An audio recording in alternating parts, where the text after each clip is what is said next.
Selamat pagi, Ibu Anita Sinta sebagai dosen penguji saya dan Bapak Prihanto sebagai dosen pembimbing saya. Perkenalkan, nama saya Felix Kristiawan. Pada pagi hari ini, izinkan saya untuk memaparkan hasil proposal literatur review dengan judul Peningkatan Kekuatan Otot Pasien Stroke Non-Hemorrhagic Hempirase dengan metode ROM pasif. Di era modern saat ini, budaya instan menyebabkan gaya hidup yang kurang sehat. Contohnya karena adalah kurangnya berolahraga dan memilih makanan cepat saji. Hal ini dapat menimbulkan berbagai macam penyakit. Yang pertama, hipertensi. Yang kedua, diabetes mellitus tipe 2. Yang ketiga, penyakit jantung. Dan yang keempat, penyakit kanker. Stroke sendiri adalah sebuah penyakit yang terjadi di otak yang ditimbulkan karena ada gangguan perdarahan ke otak yang terjadi secara mendadak.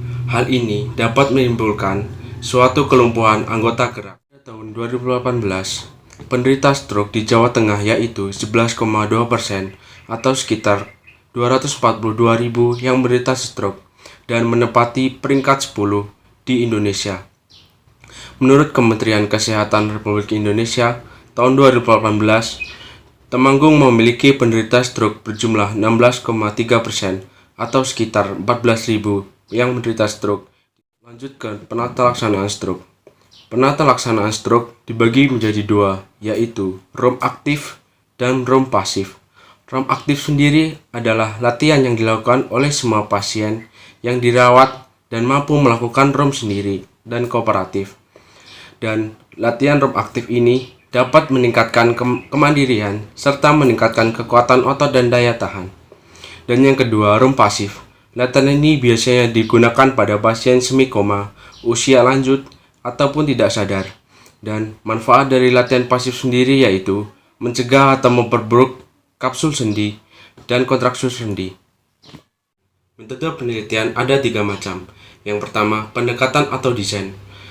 Literatur review merupakan salah satu pendekatan yang digunakan untuk melakukan penelitian dengan cara identifikasi, evaluasi, dan analisis terhadap berbagai hasil penelitian.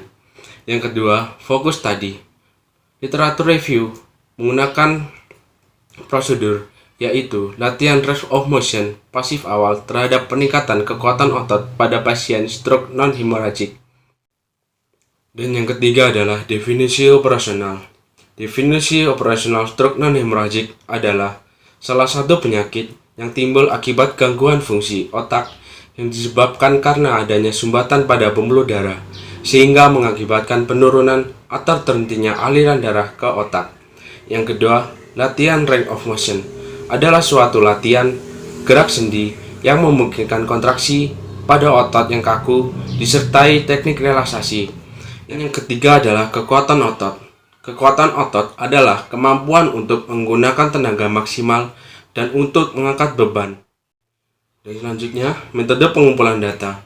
Awal pencarian diperoleh 35 jurnal, lalu dipilah dan didapatkan 6 jurnal tahun 2015 sampai 2021 dengan menggunakan kata kunci range of motion stroke. Dan dari ke-6 jurnal tersebut, terdapat 4 jurnal yang relevan. Selanjutnya, metode literatur review. Metode literatur review ada 4. Yang pertama, membaca tulisan-tulisan ilmiah terkait. Yang kedua, membuat dan menggabungkan suatu cerita ilmiah yang lengkap. Yang ketiga, mengevaluasi semua tulisan ilmiah yang dibaca. Yang keempat, membuat ringkasan publikasi-publikasi tersebut. Metrik sintesis yang pertama ada menurut Elsie Ramadhani dan Handi Rutandi. Metode penelitian ini menggunakan penelitian kuantitatif metode yang digunakan eksperimen semu atau kuasi eksperimen. Dan tujuannya adalah menganalisis peningkatan kekuatan otot pada pasien stroke non-hemorrhagic dengan hempirase. Temuan yang ditemukan adalah adanya pengaruh latihan ROM dalam meningkatkan kekuatan otot ekstremitas atas pada pasien stroke non-hemorrhagic. Sampel 20 responden, 10 tidak dapat latihan ROM dan 10 mendapatkan latihan ROM pada pasien stroke non-hemorrhagic. Dan yang kedua, menurut Fajar Yuda dan Gustav Amartya, metode penelitian ini menggunakan metode kuasi eksperimen, dan post design. Temuan, range of motion memiliki pengaruh terhadap kekuatan otot. Tujuannya untuk mengetahui pengaruh range of motion terhadap kekuatan otot pasien pasca perawatan stroke. Sampel 20 responden dengan 17 responden dengan stroke serangan pertama. Menurut Wadaniah Eka Pratiwi Sarim, metode yang digunakan adalah analisis komparatif dan tujuannya mengetahui aktivitas latihan room terhadap peningkatan kekuatan otot pada pasien stroke dan temuannya adanya keefektifan latihan room dalam meningkatkan kekuatan otot. Sampel seluruh pasien stroke yang ada di tempat pelaksanaan penelitian. Dan yang terakhir, menurut Anita Sinta Kusuma dan Octavia Sara 2020, metode penelitian ini menggunakan metode literatur review. Sampel seluruh pasien stroke yang ada di tempat pelaksanaan penelitian. Temuannya adanya pengaruh ROM yang dilakukan sedini mungkin pada pasien stroke non-hemoragik. Tujuannya untuk mengetahui pengaruh ROM pasif sedini mungkin terhadap kekuatan otot pada pasien stroke non-hemoragik. Selanjutnya masuk ke pembahasan. Menurut Rahmandi dan Rustandi 2019, jenis penelitian ini adalah kuasi eksperimen pre dan post with control group. Ada dua kelompok, yaitu kelompok intervensi yang dilakukan latihan room dan kelompok kontrol dilakukan terapi standar ruangan. Pengambilan sampel menggunakan konstruktif sampling dengan responden 20 setelah dilakukan 7 dari 10 kelompok intervensi mengalami peningkatan kekuatan otot, sedangkan pada kelompok kontrol 1 dari 10 responden mengalami peningkatan. Dan yang kedua, menurut Yuda Amatirian 2014, penelitian ini menggunakan desain penelitian eksperimen, SEMU, atau kuasi eksperimen, pre dan post design.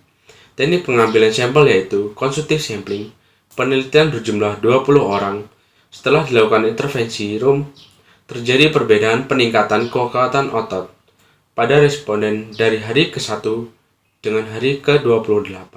Menurut Sarim, Azhar dan Rizna 2019, sumber jurnal menggunakan database Google Scholar, PubMed, SkinDirect, dan setelah data ditemukan, data diseleksi dengan kriteria inklusi dan eksklusi.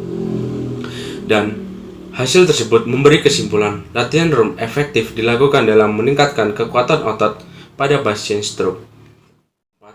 Menurut Sinta dan Sarah 2020, sumber penelitian ini dari database Google Scholar, Garuda Garba, dan jurnal kesehatan terindeks di Indonesia.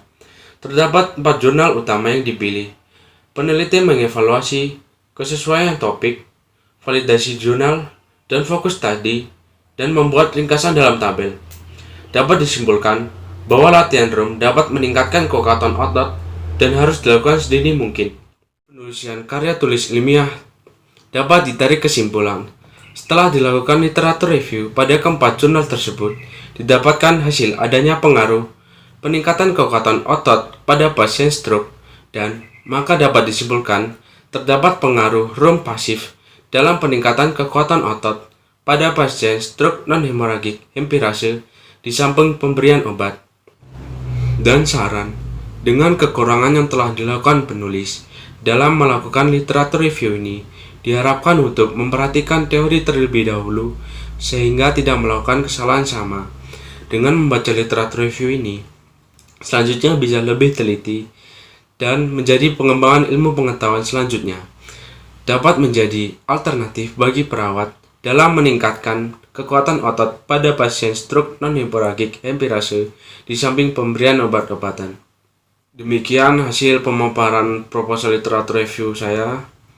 Saya Felix Yuel meminta maaf jika ada kesalahan dan tutur kata yang tidak berkenan. Sekian dan terima kasih.